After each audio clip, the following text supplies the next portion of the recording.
Speaking of you cooking, it's that time. It's the end of the episode, and we always have to talk about something gross at the end of the episode. And me I'm cooking going to talk about. something gross? I'm done with this. I'm tired of you people picking on me with your polls and your my cooking is gross and your jam ideas.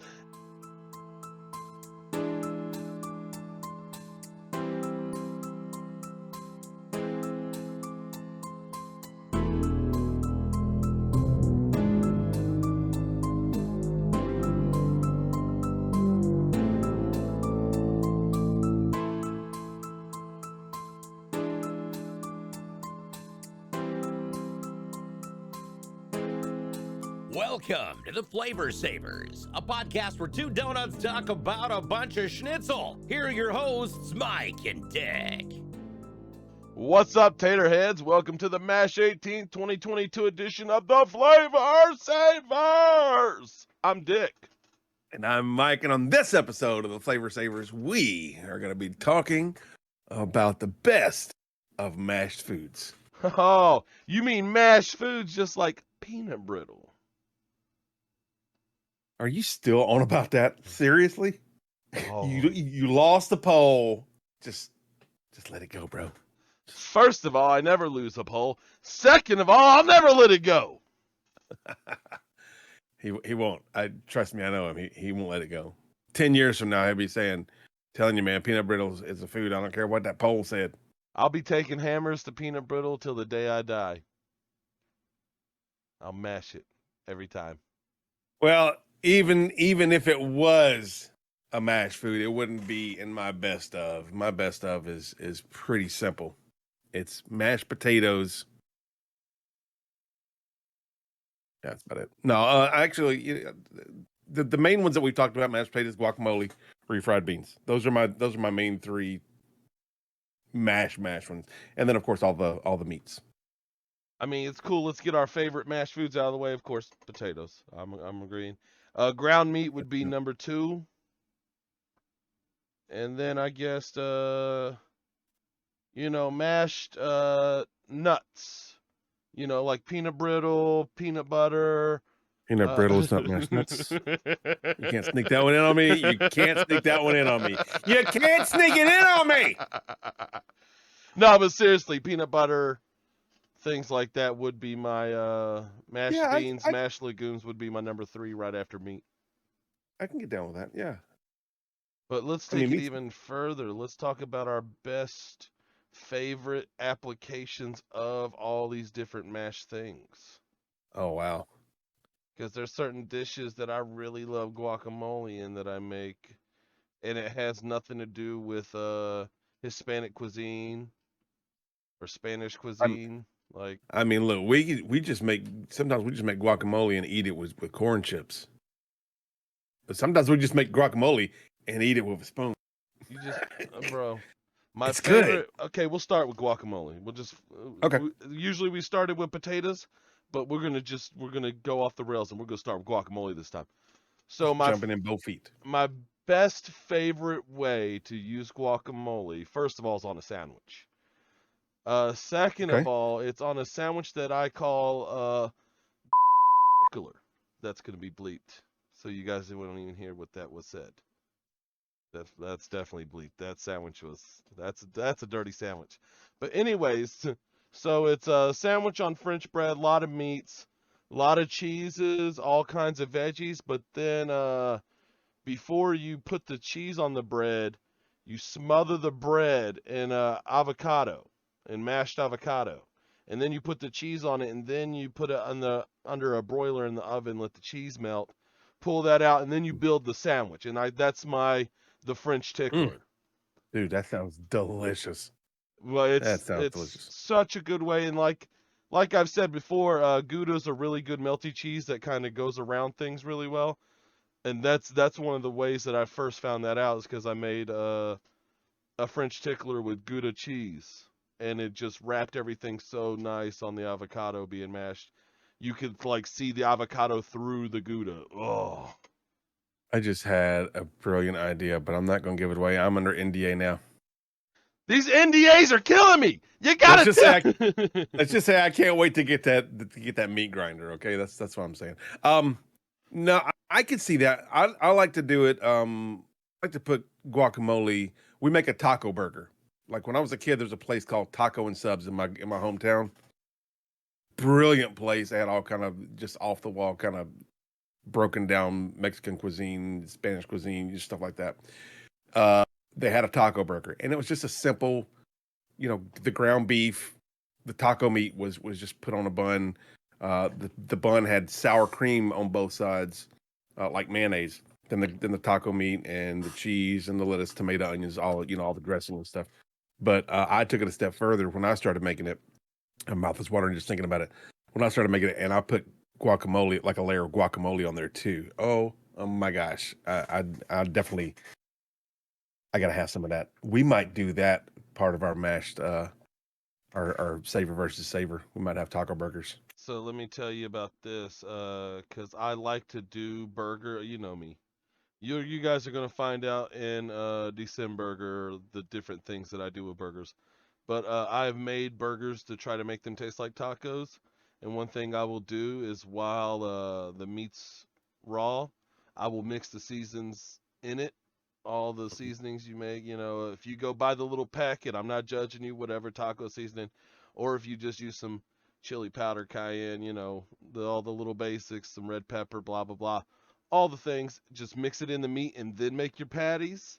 And then every time you bite through that burger, you will have that taco flavor throughout every bite. It is, because like I do pizza the same way, where I'll chop up like pepperoni and stuff and then put that in the meat before I cook the burger. And it's so much better than just putting like pepperoni on top of a burger. Now you said something about those packets. I can't tell you for sure, but I'm pretty sure that sometime in the very near future, there's going to be a blog post up on Southern Dreams Homestead with my personal taco seasoning recipe. So you guys check that out. SouthernDreamsHomestead.com. I mean, shameless plug. Could you get that done before Savor versus Savor? Maybe.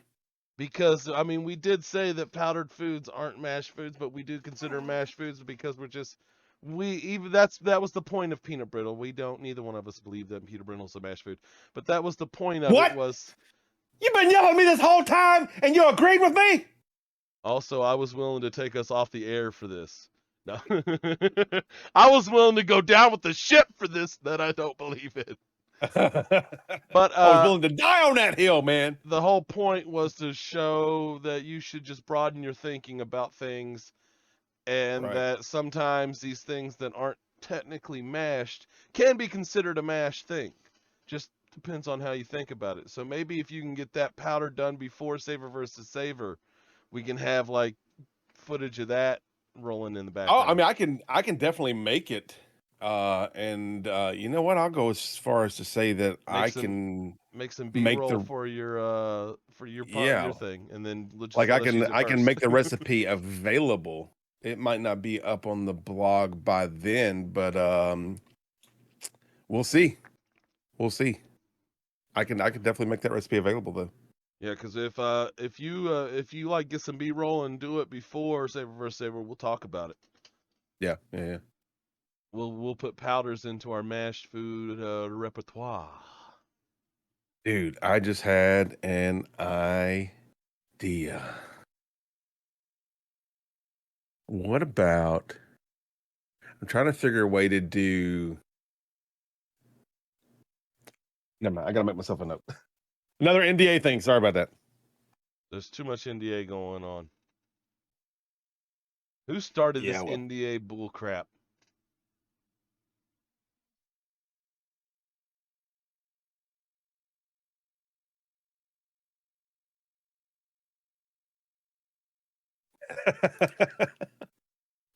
Hey, you stop pointing at me, homie.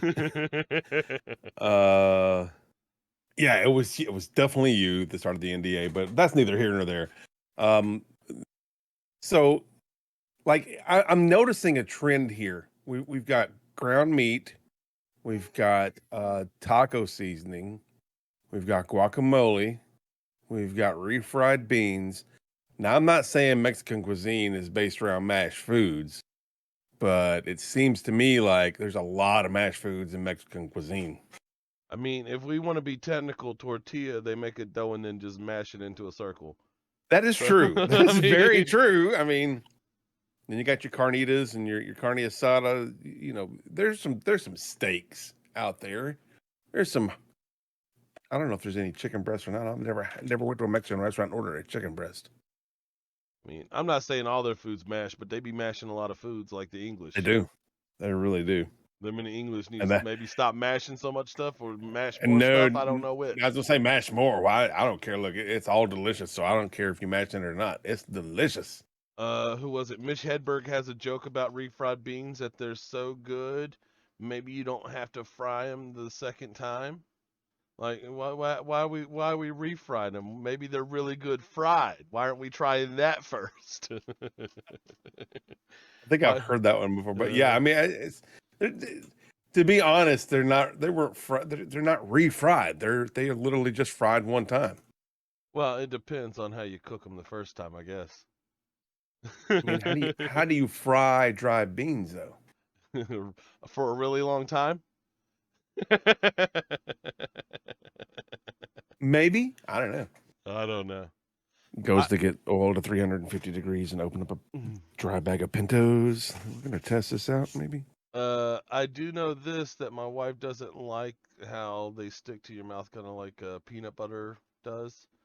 So anytime that I'm cooking something that's gonna have refried beans in it, I just use whole Pintos, and I just cook them like I say. I just forego the. So Mitch Hedberg was right. They're just as good not mashed, but when they're mashed, they're able to get in little nooks and crannies of things, and that's one of the things I really love about different mashed foods. Mm-hmm. I agree with that. You know what I liked as a kid, and this is kind of weird. You're talking about mashing tortillas. I would take just a plain old piece of white bread and mash it out flat and put a real thin layer of peanut butter on it and then roll it up and mash it out again and eat that. I don't know why, but it was good. Like it turned out to be this real doughy kind of uncooked tortilla kind of consistency, but it was so good. Like peanut butter candy. Oh, That was poke candy. But that Poke could be candy. that could be mashed. Yeah. Peanut butter Yeah, it not is. mashed, even though you literally hit it with a hammer. But That's your shattering, poke not candy, mashing. Your poke candy, oh, I just flattened it. Oh, I mean mashed. This is ridiculous. Oh gosh. Have you tried the banana ice cream yet though? That's the question. No, because I like ice cream and I'm not lactose intolerant. And I just eat bananas. I don't need to go through that extra step of freezing it and mashing it. Yeah, but it's for science, bro. For science. I mean, yeah, we could do it for science. I just haven't had the need to because I'll just eat ice cream or eat a banana. Yeah, you don't want me eating ice cream. I mean, Nobody. I wants want me me eating eating ice cream. I don't care if it made me have stinky farts. Y'all is suffering. Sorry. Dairy is God. I will say I think the Indians are right, but they have it skewed a little bit. The cow isn't God. I mean, beef is God. Wait. Okay, I'm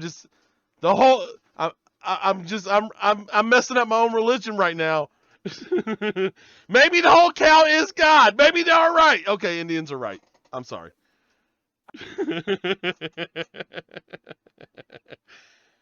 I love it when he disproves his own bull crap. I'm sorry, God crap. I mean, I was gonna say dairy is God because like cheese and butter, but then beef is like my favorite thing I think of all time. Yeah, I would have to agree with you there. If someone gave me a tiny hammer and said the only way you can have beef is by going and hitting that cow with this hammer until it's dead, I'm finding a way to get beef. I'm sorry, vegetarians and people who don't like animal deaths, but I'm getting my beef. I'm a fat boy and I only get to live once. I'm getting my beef. I'll be behind you, like holding the crowd back while you get our beef. Yeah, I'll be getting my beef. You'll be holding the crowd back, and all right, you got it, Dick, you got it. You'll turn around, and there'll just be like some pieces of bones left, and You'd be nobody. running away with a whole cow thrown across your shoulders. I ain't get nothing yet. Hold them. It'll just be a head and some hoofs, and I'm in the woods. I'm taking the tail too. We have an oxtail. So hey, let's roll it back a second. We're talking about making tortillas, and literally they make the dough and then mash it out. What are they making the dough out of? It depends. Cornmeal or flour, which we've determined are both in the category of mashed foods. I mean, we didn't determine it. We just said it. And no, if you're we listen pioneered to our that podcast, notion. You now have to believe it whether you want to or not.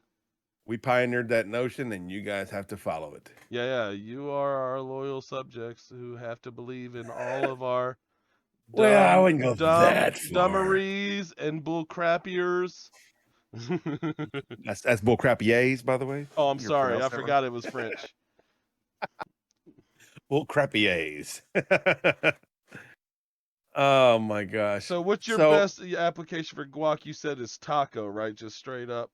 The taco burger. The taco burger. That's what it was, the taco burger. So what is your best application for ground meat of any kind? I make a really good burger. I make a really good meatloaf. Make a really good chopped steak or hamburger patty, as Dick calls it. Don't forget about your ground porks and egg rolls, your ground chickens and chicken nuggets and things like that. Listen. Egg roll bowl is one of our favorite quick, easy meals here, and it's literally just a pound of ground pork and one of those bagged coleslaw mixes without the dressing and stuff, and you brown up the pork, and you don't even drain it off. You just throw some butter in there, and then throw the coleslaw mix in there. And once that starts to wilt, you add some ginger and some garlic and some soy sauce and a little bit of salt and pepper, and just mix it up until that's wilted the way you want it and mixed up good. Just throw it in a bowl. It's good. It's easy. I don't know though. You know what? If we're talking about all ground meats, not just ground beef, we're talking about all ground meats, sausage. Like any way you prepare it, sausage, smoked sausage, breakfast sausage, just sausage. See, I was going to. You should know that as much as I said. I need some more of your sausage in my mouth. You took the thought right out of my brain, because I was like, I'm either gonna, if he doesn't say anything, I'm gonna say sausage, even though mine is burger. Like, I won't bring it up. We just leaving sausage out there to hang. I really think, pun intended, right? Yeah. I really think sausage is probably mine. Yeah. Yeah, because there's so many ways you can do a sausage just by changing the meat or changing the spices that are in it. Changing the size of it. Ooh, speaking of sausage, I do have something to add to this episode. Behind here, you're seeing it right now. Oh, that's right. I made a mashed pile of food that you know as a chili dog. You'll get more information on the things that are in it, but almost everything in that chili dog has been mashed. We were actually sitting in our voice channel talking and sharing video, and he was sharing the video of that stuff cooking, and man, it made my mouth flood. I was hungry. Now I'm hungry again thinking about it. Yeah, I got ground. Why do I not eat before we do these episodes? I need to start eating before we do these. I just did. I just ate these chili dogs that I'm now showing again. Bow. But the hot dog is essentially just a mashed meat shoved in a tube. Yep. I got ground bacon on there. I got the chili, which we'll be talking about on Savor versus Savor, and the chili is completely mashed. The bread's made out of mashed wheat. Mustard made out of mashed mustard. Seeds. It's that's a whole mound of mash. The cheese was like peppers mashed into a cheese. The onions were diced. The cheese was Habanero was- pepper jack. the cheese was dairy product that was mashed into a block. And I always tell my wife to get the fancy cheeses, which is like they're not fancy. They're not fancy at all.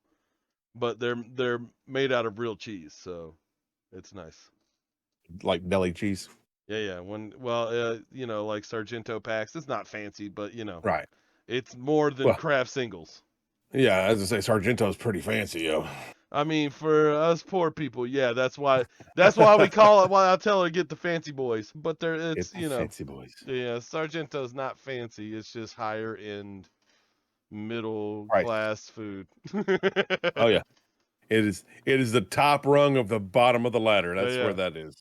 If I went to Gordon Ramsay, I was like, oh man, I got this fancy cheese right here, these Sargento slices. He'd call you a donut. Yeah, he would laugh me off of everything.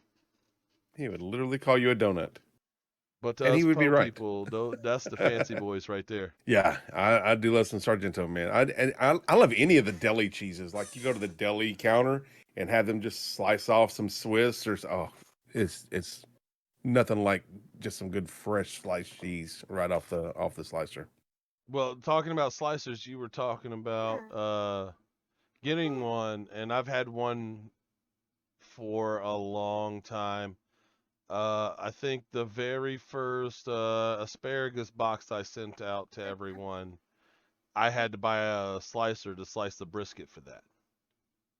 Nope, that is not true. My son's 4th birthday party, I had 3 briskets. That's why I bought it, because I had to slice 3 briskets, and I was not going to do that by hand. I've had 2 different ones, but they were plastic body, and they were not good. So you need me to shop for you, because I found some really good. They're metal body, metal blade, and plastic gear. But as long as you're running your meats through it slow, that plastic gearing doesn't really matter, so you can kind of squeak out cheap. It's more about the position from what I've seen. It's more about the position and the way the meat sits in there. If you go to a deli that's got an industrial size meat slicer, it's on an angle. It's a V, and you throw it in there, and it slices this way. Any home version that you find, especially the plastic bottle ones, typically they're like this, and the blade barely goes to the bottom. On those, the blade is well down below the bottom of that plate, so it's easier to slice. But and they're also bigger blades. So it's more of a matter of a place to put it in this small house that we're in. That's the biggest problem that we have right now is space. My whole thing was when I got it, I was like, I just really need to slice 3 briskets. I'm spending $60 on the lowest rung POS per se. That and by POS I mean piece of schnitzel. Come on, guys. Can we use our adult brains here? No. Come on, guys. Get your minds out of the piece of schnitzel. But I was just looking for, something cheap to run through. So I found this little like $40 to $60 one. And I was like, that'll do me. Worst case scenario, after a year, I throw it away and I have to then get a real boy, but I'm gonna have to wait and taxes or save money or whatever need be to get it. But this thing has lasted me for now 4 years, and I just sharpen the blade that I have, and it runs fine.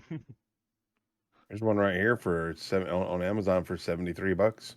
Yeah, it's probably close to the one I have. Like, you can get one that's pretty cheap that'll last you 3-4 years, and I guarantee it'll last you longer because you don't cut as much meat as I do. I might as well be a butcher as I don't cut as much meat as you do because I don't have the tools with which to cut them.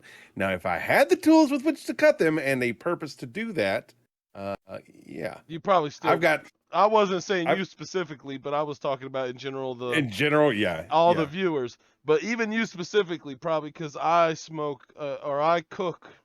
I don't always smoke one, but I cook at least 1 brisket a month, like a 10 to 15 pound brisket every month. Right. At least 1. I'm not going a month without a brisket. I'm too fat for that. So Amazon's best seller is It's a 200-watt electric deli food slicer, 2 removable 7.5-inch stainless steel blades, and food carriage, child lock protection, 0 to 15 millimeter adjustable thickness. And it's retails at $160, but there's a deal going right now for $94. We might have to look into that. Well, like the other day, because my wife just seen that I was looking at the slicer or not the slicer, the grinder that I'm trying to get. And she goes, "Why are you looking at grinders?" I'm like, "Because that one's old and it just doesn't grind at the speed at which I need to grind. I grind a lot of meat at one time, so I don't need to be sitting here for 2 hours. Yeah, you don't want to be there for forever. Yeah, Right. waiting for it to cool down because it needs to grind 20 pounds. Because what I usually have to do is grind 10 pounds, go, sit down, listen to music, play a video game, come back, grind the other 10 pounds. Yeah, that's a lot of time. Yeah. I mean, it's worth it, but you shouldn't have to spend all that much time doing all that. Well, yeah, so I'm just going to get like a slight upgrade to the $60 meat grinder that I originally bought, because you know me, I buy the cheap thing and then see how long it can last. And if it lasts me 3 years, great. If it lasts me 1 year, still great. That's $60. Listen, for all the people out there listening right now, or that either work for or know somebody that works for a company that makes kitchen products, that guy's the one to send it to test it. Yeah, I'll put he it will through. put it through its paces and back numerous times. Like, he'd be a good product tester for any kitchen gear that you've got. Seriously. Well, and then I was telling, like I said, Danielle seen it and was like, "Oh, why are we doing that? We got one." And I was like, "Well, no, I plan on getting another one. This one can grind 3 pounds a minute, which is really good because I'm never gonna grind anywhere close to 3 pounds a minute. That is a lot of meat to shove through a grinder. I grind about half a pound a minute, so this is well beyond what I need." So if you ground more than 3 pounds a minute, you wouldn't need something with a higher torque motor. You'd need something with a bigger throat and grinding gear. That's what you need. But this is like top of the bottom rung of everything. I think it's like $100. But so she goes, "Did you tell Mike you're gonna send him that one?" I was like, "I told Mike like a year ago, hey, let me buy a new one and just send you mine." "Nah, we don't have the space." "Fine, I just won't buy me a new one then." So I finally caved in and said, "Yeah, go ahead and send it to me." He's like, "Now I can finally buy that one." Yeah. Now I can stop spending an hour grinding meat. But I mean, for the amount of meat you're gonna grind, it's probably not gonna be, because I grind like a horse, bro. Well, here's the thing.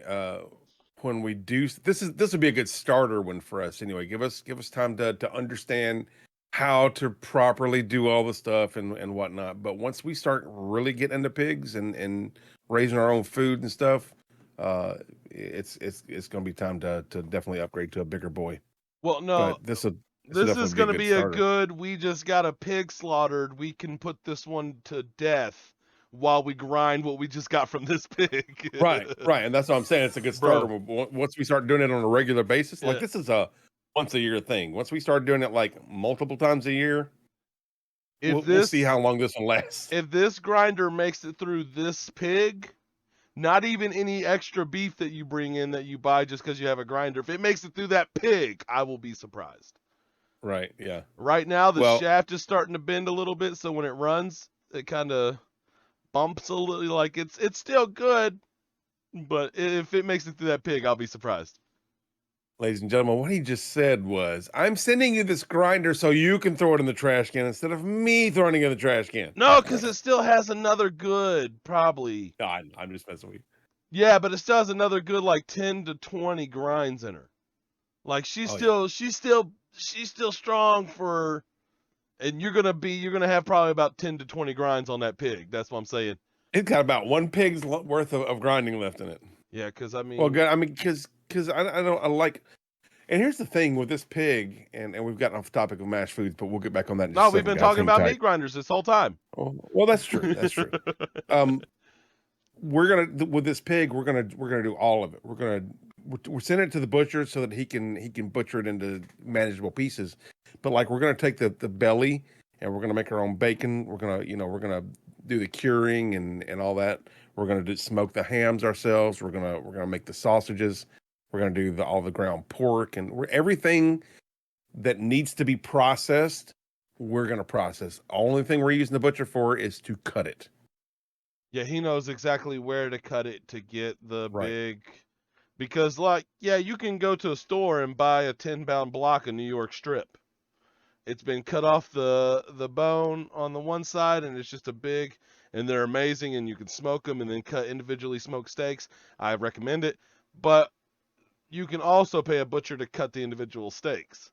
But Right. you can also just get them to cut that big New York pile off, and then you do with it what you want, because they have blades that'll go through the bones. They have, it looks like a workshop in there if you're going to build wood building tools. Yeah, I mean it's literally like a bandsaw. It stands up. You run the big pieces through it, and the band is just there's a big throat. You push the meat through, and it slices it into pork chops or New York strips, T-bones, whatever. It cuts through the bone real easy. It's like butter Or wood, or bone. But that's what I talk a lot about. Floor scraps.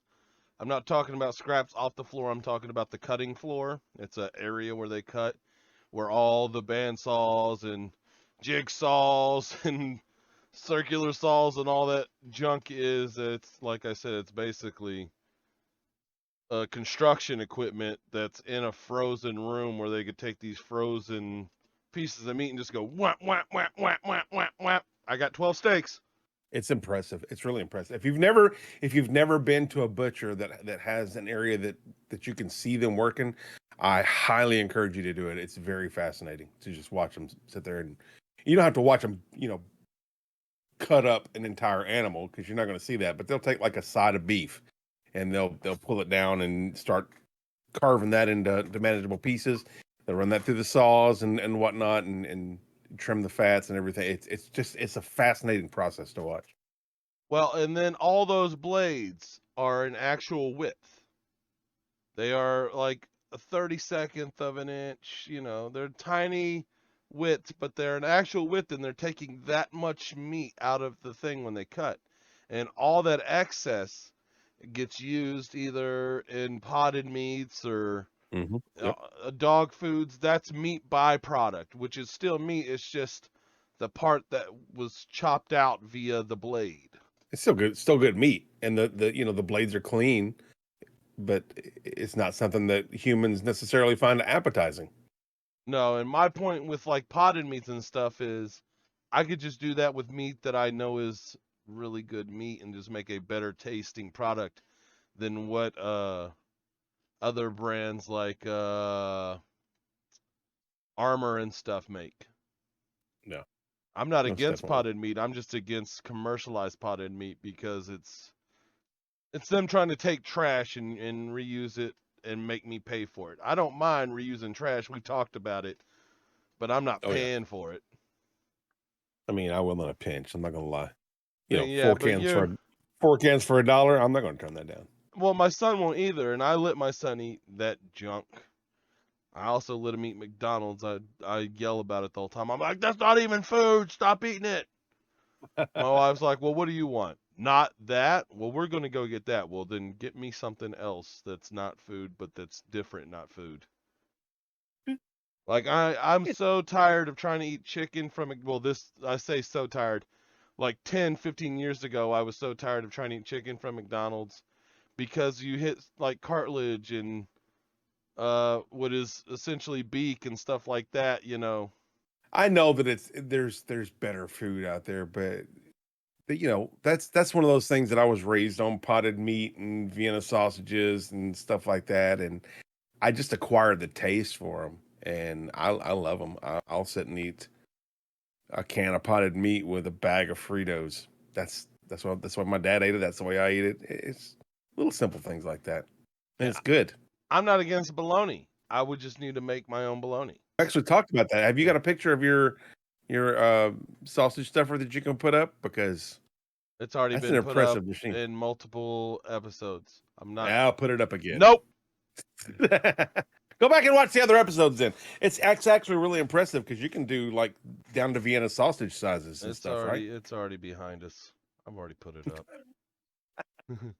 Yeah, well, not only that, but I could put the biggest tube on it too and get one of those big casings for things like bologna and put it in the tube and push it and just fill a bologna. Right. You know, you have to, it's a way you have to get it to fill in there. But then I could take that bologna outside, smoke it, and have a bologna. A bologna. Hi, I'm Billy Bologna. I was calling Bram bologna the other day. He watches a lot of Invader Zim. And I was like, you remember that episode where they turn into bolognas? That's you. He said, no, it's not. I said, look at your face. Why does it look like that then? He goes, Dad, I'm just fat. You know what I'm talking about when I say Billy Bologna, right? I don't know if I do. It's the puppet from one of the puppets from Pee Wee's Playhouse. Oh, man, Pee Wee's Playhouse was so long ago. I forgot most of that stuff, man. Hi, I'm Billy Bologna. Oh, my God. Anyway. Billy Bologna would be a mashed food. Technically, yeah, because he's a bunch of wood pulp that's pressed together as a puppet. Well, also he's a bologna, which is a bunch of meat pieces pressed together as a fat sausage. For those of you who don't know who Billy Bologna is, go look it up. Kids, ask your parents. Also, we're going to stop talking about food for a second and address something real quick. If you don't know what something is, just look it up. Stop asking people all the time, hey, what is this thing? Just go look it up. You guys have internet and Google. We didn't have that as kids. Me and Mike over there had to go to libraries and books, and maybe that library didn't have the book. Encyclopedias, dictionaries. You guys have access to information. Go use it. That was the thing. That was my dad's favorite saying. Anytime I'd ask him, hey, Dad, how do you spell? Or, hey, Dad, what is? Go look it up. We got dictionaries and encyclopedias in there. Go look it up. And sometimes it was because he wanted me to learn it on my own. Sometimes it was because he didn't know and he wanted me to learn it on my own and come back and tell him without, me knowing that he didn't know what it was. But well, it's one of those things that, all right, as streamers, we used to sit and play games. People would come into our stream. They would talk to us. And a lot of them would just ask us random questions. Hey, what about this game? When is this game coming out? The worst one of these questions would be things like, oh, hey, how did you get OBS to do this, this, and this? You know what I did? I went and looked up how to get OBS to do this, this, and this. Or it's the same thing with the games. Hey, when is this game coming out? I don't know. Let me Google that for you. There's actually a lmgtfy.com.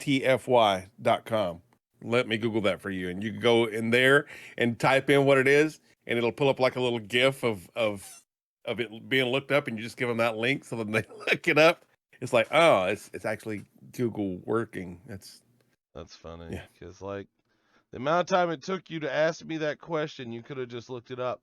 Also, I remember when Google first started, and that was the thing, like, oh, you said something that's some bullschnitzel? I Googled it. You're wrong. Yeah. Like, what happened to that? What happened to people just looking stuff up? Go look up stuff. Anyways, back to mashed food. Back to mashed foods. What's your best application of things like cornmeal flour, and what is your favorite cornmeal and or flour? If we're talking about brands, White Lily has always been what we've used. We've all the way back to my grandmother. That's what she used. My best cornmeal application is cornbread, and now I do like a good corn dog, and that's a double mashed food right there. But cornbread is it's universal. You can do anything with cornbread. You can do as much with cornbread as a bread as you can with potatoes. Almost. That's mine. What's yours? I mean, what? My favorite flour would be all-purpose flour because it has all those purposes. And all of them. Yeah. My favorite cornmeal would be a yellow rough ground cornmeal because one of my favorite applications of cornmeal, other than the thing that you have already said, would be putting it in my flour when I'm breading things for a deep fry. I love having a little bit of cornmeal in there for the little bitty pops of flavor inside that flour. Oh, yeah, get that extra texture in there too. It's always a good thing. It gives it a little extra crunch. Mm-hmm. But you can also taste that corn, that little bit of sweetness it gives to that flour is really nice. Yeah, I would have to say I thought you were talking about what brands, but yeah, I Hey like man, a coarser. I like a coarser ground cornmeal when it the comes to like best part about this being thing is we could talk about all of it. Oh yeah, I might still have a picture of my old grain mill. It's a manual grain mill. If I still got it, we'll put it up right here. If not, then we'll probably put a picture up of me going, sorry. But I used to have one, and I would put dried corn in there and ground it up myself just for the sake of doing it. Not because I needed to, not because I wanted to do it long term. I just wanted to test it out and see how it worked. And I made some cornmeal and some grits, and that was that's literally stone ground grits and stone cut cornmeal because the grinder had the stone in there. It was a workout, but it was well worth it because that was some good cornbread and some good grits. Yeah, I bet. And doing anything from scratch makes it better. I don't care what it is. Anything from scratch makes it better. You definitely appreciate it more, you know? There's no way that someone from somewhere else can make a thing and then have to add things to preserve it to get it to me to where it tastes better than the thing that I just freshly made right in front of me. Right, right. We live in a world where everything comes from such a distance that everything has preservatives in it. So when you're able to do something in front of you where you don't have to add those extra things to keep it seeming fresh until it gets to you, that's so much better. So let's talk about olive oil a second. We've discussed that olive oil is a byproduct of mashing olives, and by and large, it was made and used the most in Italy, but it's it's spread around the world now. What do you typically use olive oil for uh, instead of any other oil? Like if there's something, what do you cook that you go, I have to have olive oil to cook this, or I will not cook it? Well, there's really nothing, but I do use olive oil instead of everything. It doesn't add much flavor, but there is more flavor. At being a fat dude who eats a lot of fatty meats, I try to not use butter all the time because I'm not trying to double clog my arteries. I just, letting one fat go through there is enough. Right. So I like to try to cut my butter usage with olive oil, or anytime I'm trying to keep butter from burning olive oil, Yeah. Good things point. like that. So it's more of a anytime I'm lubing anything olive oil, especially since it's a high, has a high heat rating. It can take a lot of abuse. Smoke point. So that's what you're looking for. Yeah. Smoke point, that's the one. I see when I'm pan frying something, like if I'm just pan frying a chicken breast or pork chops or anything like that, I'll use a combination of olive oil and butter. Um, Sometimes I'll just go olive oil, but I think really that my favorite way to use olive oil is on a salad. Just drizzle it with olive oil and sprinkle it with red wine vinegar. See, I'm a vinegar and my brain's just not working. Vinegar and oil guy on my subs. Right. Like, cause I like mustard on it or vinegar and oil depending on the sub. If it's like a lot of Italian cold cuts, then definitely vinegar and oil. Olive oil, vinegar, that's the spot. But for the most part, salads, I'm a homemade ranch kind of guy. Speaking of homemade ranch, I just happen to know where you can already get a recipe for your very own ranch powder with which you can make your own ranch dressing and other stuff. That's southerndreamshomestead.com. We might have a link somewhere. I don't know. Probably not. Maybe. I don't know. Right there and right there. We just everywhere we're pointing, just links popping everywhere. Pop, pop, pop, pop, pop, pop, pop. Oh, yeah. Listen, a lot of times if there's a specific recipe that we're talking about on here, specifically one that I say I have made, it may very well be on the blog. If not, it may very well be on the blog later on. Also, we have discussed this before on the podcast, is that we're going to work on our own website, and we're going to be working on some Patreon stuff. So our recipes will be available to you there eventually as well. So just stay tuned to what we're, listen to what we're telling you, but also make sure you always read the description of the podcast or the video that you're watching, because there will always be additional information there that maybe we didn't mention, or maybe we only mentioned once in passing during the podcast, and you don't want to miss those things. Also, definitely listen to this on your podcast platforms and whatnot, but try to check it out in a couple different places too, because on the YouTube I do add things like a couple episodes ago Mike was talking about his special lady friend and how she that's I hate to say it, but that's the way I love to say it because of Burn Notice. But his fiance, but his special lady friend, he was talking about her making handles for cast iron, and Right. we'd shown a link and shown a A little picture picture of of the it. handle, Yeah, yeah. like there's so much that you're missing if you're not watching. But also, if you want to just listen, it's a lot shorter. It is a lot shorter when you just listen, because we some of the times we'll say something and there'll be this long dramatic pause in the video that we cut out during the audio, because that's just dead air. And there might be a small pause, but not nearly as long as the pause you might get on the videos. Just some additional funny things. Think of it as bonus footage. You're hearing things in the audio edit too. I was thinking about cutting all this stuff out, but I kind of want to leave it in there just to draw people to be like, wonder what that swish sounds about. Maybe I need to go to YouTube and see why is there a what is that about? I get it that he made a joke, but are they just standing there staring, looking like fools? Of course we are. Come Yes, see. of course we are. Every time there's a little swish, it's because one of us are sliding in just to say something little and stupid and get out of frame, Come watch us and have fun with us, We call that the toasty edit. I That's a call Mortal the edits, Kombat joke, boys and girls. I call the edits a lot different names that I'm allowed to say on here, to be honest. Yeah.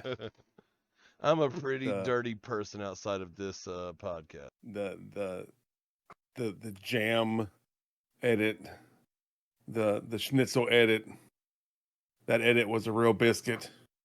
Fork Yeah. that edit. This edit can kiss my asparagus. Not only that, but we bleep out words that aren't even cuss words. Like we're just doing stupid stuff and having fun with this, to be honest. Yeah, like he just bleeped out me saying but all I said was I guess I just bleeped him out. He's been bleeped, guys, and you heard it here. I wish or I you could tell didn't you. hear it. Yeah, I wish I could tell you what he said, but he just decided to make extra work for me. Yay me. All I said was And that's another stop. bleep. Stop bleeping me. I can't. No! I can't. This is the world we live in now. This is the world we live in. I was just looking at our. We have, for those of you who haven't really caught on yet, we have a whole list of words that we have. We have it on our screen so that we can see it while we're recording the podcast. And every time I look at it, I get hungry for biscuits and gravy, because sausage of a biscuit is a thing on our thing. But we actually just had some biscuits and gravy this morning. Sausage of a biscuit is one of my favorites. It is definitely one of my favorites. And Wiener Schnitzel. Yeah. The Wiener Schnitzel part isn't funny, but what that means, hilarious. It's even funnier. Kind of like pork asparagus. Well, yo, pork asparagus biscuit. to bring it back around. How about that applesauce? Oh, applesauce. We have missed you so. What's your favorite applesauce? Whether it be brand or type. Mine. What's in it? apples and sugar, and Oh. not very much sugar. I mean, literally, we'll take and mash up some apples. You know, we'll cut up some apples and boil them in some water, and as the water starts to evaporate, we'll start mashing it down, add more water as necessary, and then throw a little sugar in at the end. Not very much sugar. We like a more natural kind of applesauce. I'll tell you what I love to do in the applesauce is I add strawberries, a little bit of nutmeg, a little bit of cinnamon because I'm not a big cinnamon guy. Right. But when I'm making the applesauce, when I get close to the end, I'll add those 3 things into it with the sugar. When you were a kid, did you ever take Jello mix and add it to your applesauce? Like No. a teaspoon of Jello mix into like a little bowl of applesauce? Oh, we did that. My sister used to do that all the time. She was a parapro for kindergarten, and she learned to do it there. And her boys, my nephews, loved that. She would just take applesauce and mix Jello mix in it, and it gave it that flavor, but it didn't congeal the applesauce. But it was good. No, but I've made plenty of Jell-O cake. Oh yeah. See, now you're talking. When that's not well, I guess you could call that a mashed food, couldn't you? Nope, we can't. That'll be on another episode. Caketober. Actually, Caketober? yeah, I'm definitely making a Jell-O cake for Caketober. Caketober, boys and girls. If you're not about it, you will be. Well, while we're talking about it, let's just talk about our months and let's give them a little because we're getting close to the end of the episode and we haven't got to our gross part yet. So let's Is just this talk, where 'cause we always end Caketober, with is a this gross- where Caketober comes in, where it becomes a different thing other than cake? maybe. Booty butt, booty butt, booty butt cheeks. So we've been through January, we've been through February, and now we're into MASH. We've already talked about apricot. Then we got maple. And we're going to talk about all kind of sweet things there, right? Isn't that what maple is? Maple this year, I'm pretty sure is going to be breakfast. Oh, that's right. That's right. It's breakfast. Prune is going to be dried fruits because prune would be That's the June. month of prune. Right. And then You jerk said it lie. wrong. You said it's June. That's the month of prune. Well, I was saying that so that they would understand. And then we got jerk lie, Yeah. which is all about beef jerky and meats and just it's all about meats. And that is going to be that's the heart of this whole podcast. In case you haven't been able to tell yet, is meat. So I'll tell you what though, the first jerk lie month, that's cast iron month. oh yeah, Yeah, if you go down the monthly ideas, and you guys don't know that's what I'm right. talking Okay, about, and click yeah, on okay. each one, I think I've gotten up to Au Gratin, but of course, we know Yeah. Au Gratin and September and Caketober. Like that's why I didn't fill those in because we already knew what they were going to be. But I've got to jerk lie to Au gratin, September, Caketober, Turkvember, and Decemberger. That's going to be like. There's a couple months I'm really looking for. I'm looking forward to all of them, but there's a couple like jerk lie. Really looking forward to that one. maple. Maple, definitely looking forward to that one. And Well- Decemberger. Those are probably the 3 that I'm most looking forward to. And here's things you can look forward to. You say cast iron month. You guys talked about cast iron and your food we love, blah blah blah. No, we kind of touched on cast iron. We're going to We talk have about barely grazed the surface of yeah. cast iron. We're going to talk about companies that make cast iron. We're going to talk about sizes of cast iron, weights of cast iron, things that are made of cast iron, such as my smoker. We're going to talk about things you can cook in cast iron and go into Good. detail. We're gonna give you very big details about how to season new cast iron, how to strip the old season off of a bad one and restore it. We're gonna teach you how to clean it. We're gonna teach you about the myths that you've heard all of your life that are actually not true. We're gonna talk about some of those myths that are true. So that it's more than just a little they're gonna talk about cast iron again. No, there's a lot of information. If any of you are terrified to cook in cast iron, if you listen to the full month of jerk lie, chances are you'll at least be more curious about cooking in it yourself, because I'm telling you, it is not nearly as bad as what a lot of people have made it out to be over the years. It's a lot easier and it's a lot better, and it's better for you. Hopefully by then also Mike over there will have gotten to a few yard sales and found some old cast that's broken Oh, yeah. and made videos of him restoring it back to new. So I'm we're hoping gonna to have also. a lot of stuff.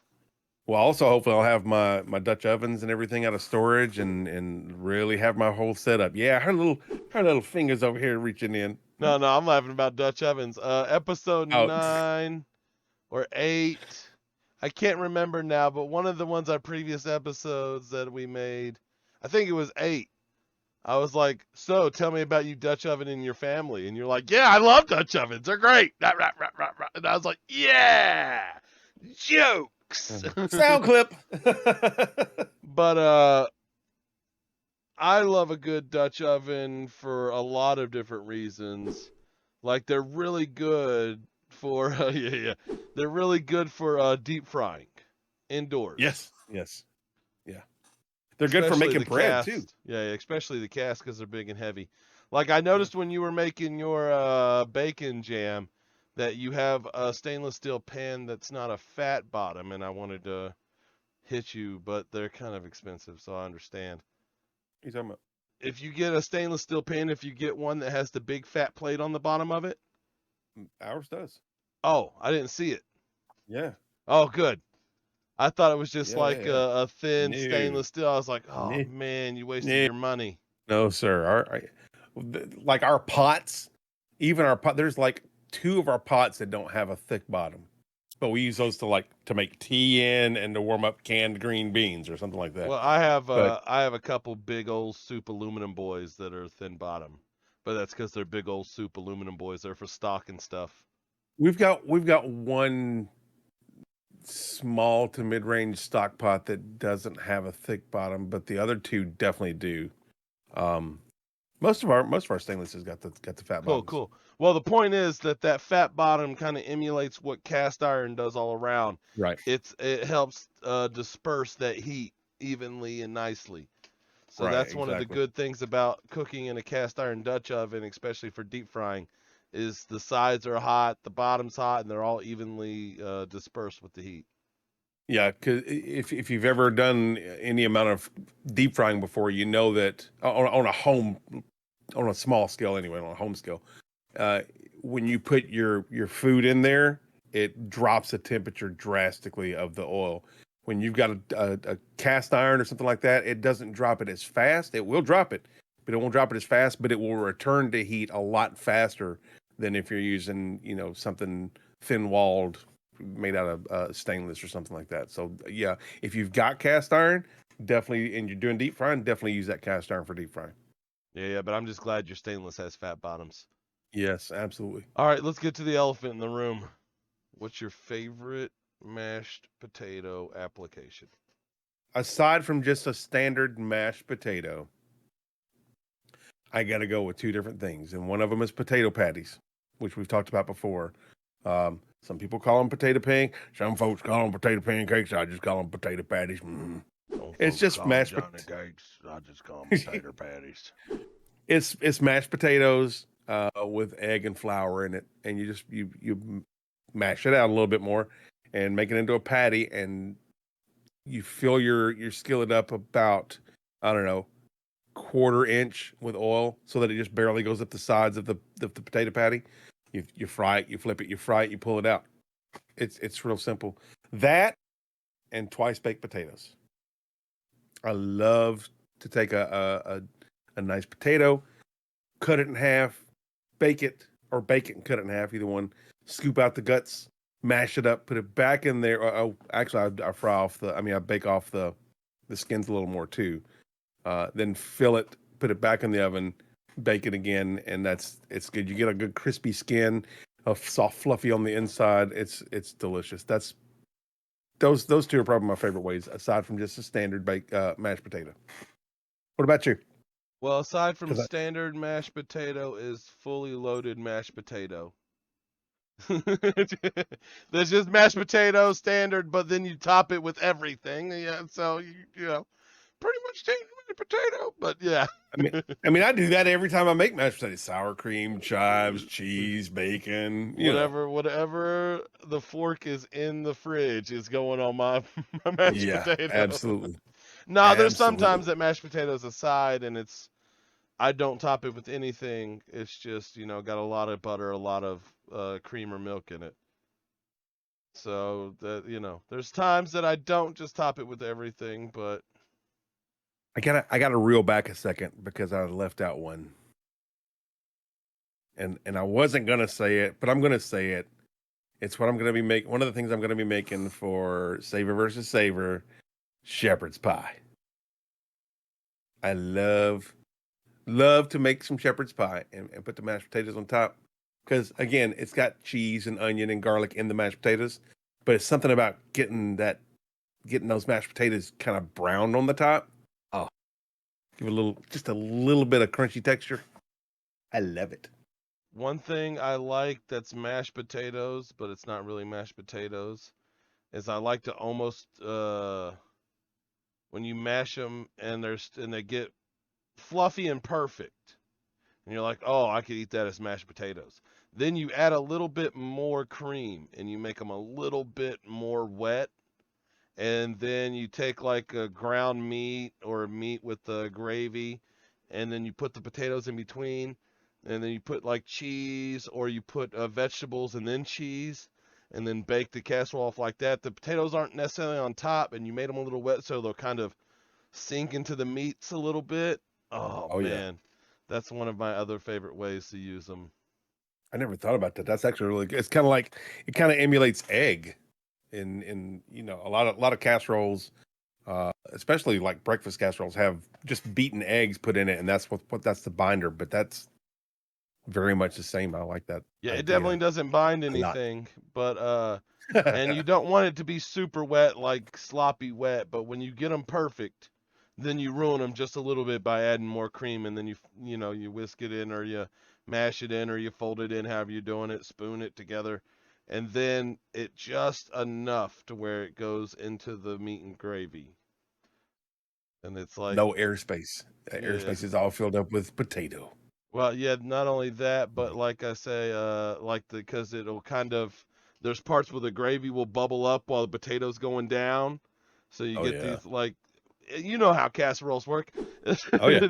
Oh yeah. It gets these amazing little spots. I've also used the same potatoes in just other casseroles just to add more to it, because potatoes are really good add more to a thing. Oh yeah.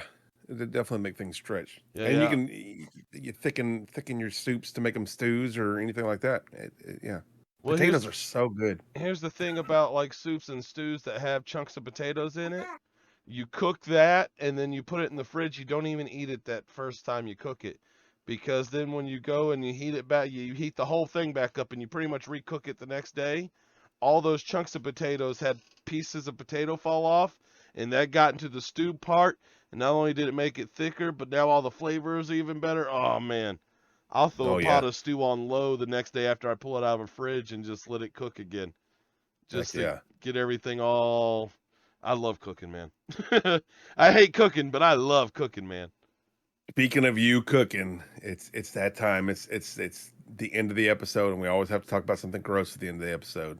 And me cooking something gross? I'm done with this. I'm tired of you people picking on me with your polls and my cooking is gross and your jam ideas and your cooking's not gross. Your cooking's not gross. That's not what I was gonna say.